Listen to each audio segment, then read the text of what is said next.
তো বন্ধুরা আজকে আবারও গিয়েছিলাম ডেন্টাল হসপিটালে কিছু প্রবলেমের জন্য। তো আজকে আমি যা বলবো, যেরকম ডেন্টাল হসপিটাল গভর্নমেন্ট হসপিটালে যেরকম আপনার ফ্যাসিলিটিও আছে, যেহেতু ফ্রি অফ কস্টে হচ্ছে, তেমনও একটা অপোজিটও আছে, সেটা খারাপও আছে একদিকে। সেটা ট্রিটমেন্টটি, কারণ কি যে ডক্টররা ট্রিটমেন্ট করছে তারা মানে first year second year third ইয়ারের স্টুডেন্টরাই করে, বেশিরভাগ সার্জন কেউ করে না।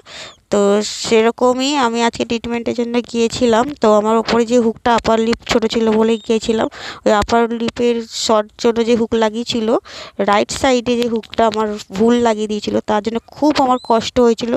এতদিন মানে আমার 2 মাস এত কষ্ট হচ্ছিল সেই হুকটার জন্য। ওপরে পুরো হোল্ড হয়ে গেছিলো আমার, দেখতে পাচ্ছেন এখানটা উপরে ঠোঁট ফুটো হয়ে যাচ্ছিলো এটার জন্য। তো আজকে সেটাকে রিমুভ করালাম সেটা বলে, এবং টাইটিং করলো সব চারদিকে। তো বন্ধুরা ভিডিওটা ভালো লাগলে লাইক সাবস্ক্রাইব করে এরকম ভিডিও দেখার